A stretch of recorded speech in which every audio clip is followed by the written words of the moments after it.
చిత్తూరు జిల్లా పులిచెర్ల మండలంలోని పొలాలపై ఏనుగుల గుంపు తమ దాడుల పరంపరను కొనసాగిస్తున్నాయి. మండలంలోని కమ్మపల్లి పంచాయతీలో మంగళవారం రాత్రి ఏనుగుల గుంపు దాడి చేయడంతో మామిడి, వరి, కొబ్బరి, ఒక్క, అరటి చెట్లకు అపార నష్టం జరిగినట్లు రైతులు ఆందోళన చెందుతున్నారు. తూర్పు విభాగం అటవీ ప్రాంతంలోని బోడబండ నుంచి బయలుదేరిన 16 ఏనుగుల గుంపు బాలిరెడ్డి గారిపల్లి వద్దకు చేరుకున్నాయి. ముందుగా దేశిరెడ్డి గారిపల్లిలోని రవీంద్రారెడ్డి, కేశవుల రెడ్డికి చెందిన మామిడి చెట్ల కొమ్మలను విరిచేసిన ఏనుగుల గుంపు డ్రిప్ పైపులను తొక్కి ధ్వంసం చేశాయి. అక్కడి నుంచి బాలిరెడ్డి గారిపల్లి, జాండ్రపేట, దేశిరెడ్డి గారిపల్లిలోని రైతులకు చెందిన వరి, కొబ్బరి, మామిడి, అరటి, ఒక్క చెట్లను ధ్వంసం చేశాయి. అనంతరం అడవిలోకి తిరిగి ముఖం పట్టాయి.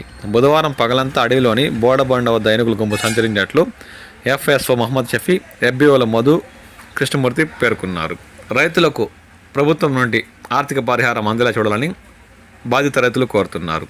ప్రతి ఒక్కరోజు ఏదో ఒక చోట గజదాడులు కొనసాగిస్తుండటంతో మండలంలోని రైతులు తీవ్రంగా భయాందోళనకు గురవుతున్నారు.